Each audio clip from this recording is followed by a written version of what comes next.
So obviously he has to waste the stroke, he has to cut it out, so you have to push it outside and go for the green. So he was about to do that when the old man said, "Sonny, when I was your age, I used to chip the ball used to go above the tree and land on the green. Because if this guy can do it, so can I." So he chipped the ball, unfortunately it hit plump on the bark of the tree and went behind. So the old man said, "Sonny, when I was your age, that tree was 2 feet tall." So I do know that a lot of us here, when we were your age, all those trees were 2 feet tall. We didn't have cell phones, we didn't have that, we didn't have this. So you must be wondering, what is it that you can learn from oldies like us? This is something, a Philip Kotler thick book that you usually use to, instead of a pillow, to go and sleep. No, those books don't tell you. Why am I talking to you so much about this book? Because I'm a distributor of that book, and every time you buy a book, I get a commission. No? No, yeah, I wish. But I'm talking to you about that book because I believe the PALS lecture is what they do not teach you at even such wonderful colleges like Agni, and that college was not yet come, and Hindustan universities, and these colleges are just wonderful, spectacular colleges. But the lecture that you're going to listen to today are people who have been there and done that. So that you don't have to reinvent the wheel. The boss has actually urged you to become an entrepreneur. What did he say? He said you are fired. So entrepreneurship is not the absence of doing anything. Entrepreneurship really is taking up something. And Mahesh has been doing that. As I said, he's going to talk about learning from failures and entrepreneurial journey. Even in the dictionary, success comes way after failure. Yeah. So if I know Mahesh well, he would have minimized failure and maximized the learning from it to achieve success. Mahesh, your 20 minutes starts. So amongst the many misfortunes I had, one of them was to be with YD at IITM, as he put it. But nevertheless, I think our paths have crossed quite often enough after that and continue to cross, and that's good. So we managed to make up with one another and continue to survive despite our independent ways. I think he's given you a quick brief on my background, where our paths originally met at IIT Madras, a chemical engineer by qualification, but very far from that in terms of what I am doing today. So I guess there are some learnings for people here as well in terms of what you're doing now and what you wish to be. There could be alignment, there could be misalignment, but you need to figure out how to make that alignment happen going forward. Which I did in some hard ways, moving away from core engineering to where I am today. Who am I a part of? He did mention that I run a company, or at least I'm part of the founding team of an organization called Maverick Systems, which is an independent quality assurance and software testing company.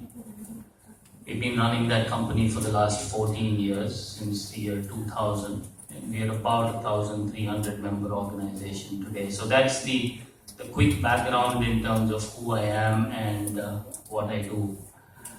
But more than focusing on that, what I wanted to spend some time on is, like Vaidi said, I think life gets shaped more by failures.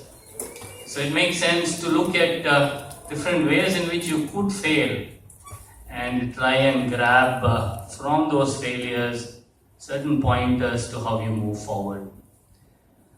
So I would then move you back to when we started. As I said, a 14-year journey. I have captured possibly 4 big turning points in terms of what we have been doing and what has shaped our organization. And I will walk you through 4 amongst many other failures, but 4 worth focusing on. The year 2000, when we start Maverick, and then decided what do we do? And this is a question which I'm sure many of you all are going to be facing. And believe me, this is not a question you face only when you're in college and trying to get your career. You're going to be facing this question of what do I do right through the next 30 years at least that I'm aware of. I don't know how much longer I will be asking that question, but I'm sure that at least for the next 30 years, at various points, you're going to be asking yourself, so what next? So that's what we did in 2000. We decided that now let's look at something in the IT space, but generic IT development, and those areas are crowded. You have these big players there, there's no space for a smaller guy. So we said we'll pick a lot of other things. We'll look at testing, we'll look at documentation, which anyway nobody writes, so there must be a need there. Let's look at project management, let's look at some process consulting. So 5-6 different areas which are sort of supporting the IT space where there is a certain need. So we picked 5 different areas and tried to work on them from 2000 till 2002. Did we do the right thing? I guess again we made mistakes. Second time in 2 years is not good, but you do end up with another kind of a failure to say, we've been here for 2 years, have we grown? Possibly not the way that we wanted to.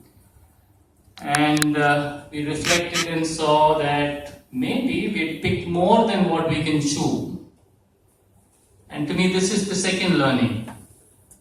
So there are areas which we think we want to get into. So there is always this dichotomy between width and depth. How much wider can I look versus how much deeper do I get into? Is there a single answer? I guess not. And some of that I'll answer a little later down as to how what I'm going to talk about happened in 2002 pretty much reversed itself in 2012. But at that point of time, we said we're on to 5 things. I can't be doing 5 things. It is reducing management bandwidth, and therefore energies are going in multiple directions rather than focus, and therefore bringing back focus into one area makes more sense. And that was the learning from that failure to say, forget width, get more focus and depth, focus on one area, bet on a single horse. And what would that horse be?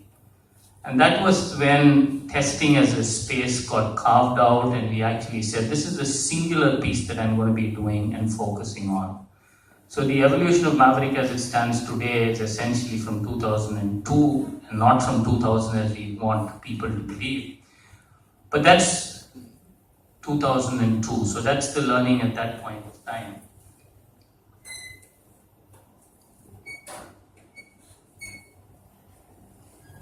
The other strange thing for us was we've run this company for the last 14 years, and even to date, we do not exist in the US as a market. Very strange for an IT services company, but a fact.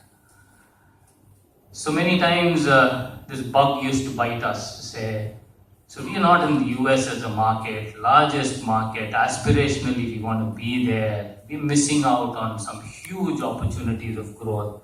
So sometimes your heart takes over and the mind sort of says, okay, I mean, if that's what you want to do, go ahead and do it. And we did that 2006-07 thereabouts. We went to the US thinking that now we are all set for the largest IT market in the world. We have the next speaker. Instead of reading out all that he is, it's easy to say what he is not. He is not a doctor, because he is pretty much everything else. Vikas has a decade of professional experience in multiple roles spanning investment management, sales, customer relationship, business development, strategy and entrepreneurship. Currently he is the director of Goel Marbles Group. He looks after the growth aspects of the business, including managing families' incubation arm, looking to fund enterprising startups. For those hopefuls out there, he has the money. He is also the president of BNI Azure, a business networking group, the first, largest and most profitable of its kind in Chennai, and that could possibly be the basis of what he's going to talk to you today about. Before this, he was a founding vice president at Castle, serving on the management team, overlooking this, that, and this. Prior to this, most of his work experience has been a banker. He's worked in Citibank, ICICI Bank, that bank, and what have you. Vikas, an alumnus of IIT Delhi, has an undergraduate degree in electronic and communication and an MBA in finance. He's also a certified financial planner. He's been a guest speaker in many MBA and engineering colleges, including IIT Madras and IIM Calcutta, among several others. Vikas is an avid reader, a science buff, likes playing all kinds of sports, and currently has a weak spot for table tennis. Put your hands together and welcome Vikas, who's going to talk about success through networking. They say today it's not that important what you know, as it is more important whom you know. Vikas knows them all. Vikas. Can you hear some good morning? Good morning. Which other college? The college which has come? Raj Lakshmi? KCG. Can I hear some noise? Good morning. Good morning. Just like good morning. Which other college is there? Raj Lakshmi. Raj Lakshmi. Morning, sir. Morning, sir. My God. It's a dissipated, long drawn sine wave good morning. Can I hear one good morning? Good morning, sir. Somebody is in the last. Which college is that? Pratyuksha. That's my favorite. Actually, I've been there twice. Can I hear a good morning? I was one of the backbenchers. By the way, IIT was an accident. I'm actually an MGR graduate. So one of you guys, backbenchers. Okay. From one backbencher to another. How many of you know who are the guys here? Let's get rid of this suit. It's very hot. MS. The first one is Dhoni, of course. Somebody on the top? Somebody on the right hand side with the bulb? Anybody has bulb still left? Or they call them cups and what do you call when you get an arrear now? Cups and saucers. What do you call them? We used to call, people used to get bulbs. How many bulbs are still pending? When I was in college. I got one, by the way, myself. And who's the last guy there? Bill Gates. Something interesting that Mahesh spoke towards the end of his presentation, which I would want to build on. All of these are successful people? Yes? No? Yes. Backbenchers? Yes. You can all raise your hand when you say whatever, when you agree with me. So why are they successful? I'm sorry? They made a lot of money.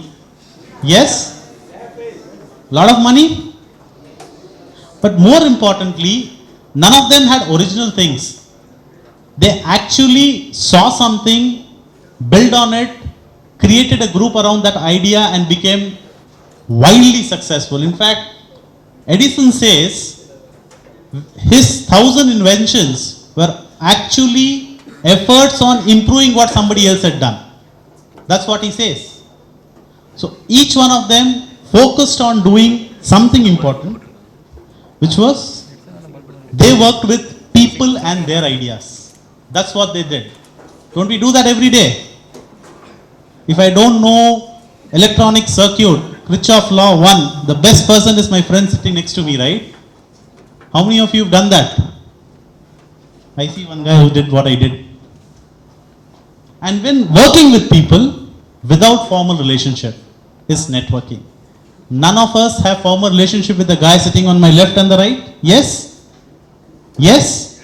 And that is networking. Now why is it important? Why is it important? I'm going to take two parts of our lives. First as a student. 3 options in front of us. 3 options when you're passing out. Study further. Yes? How many of you want to study further? Wow. Shesh, you should take a quick note. I think Ashwin would love to be here. Jobs. How many of you want to actually do a job? I see the same hands going up, huh? Business. How many of you want to get into some kind of business? All of you must be having the cars outside. I found it really difficult to park my car here. So they are saying we will also hire and also start a college. So they can do all the 3 things together.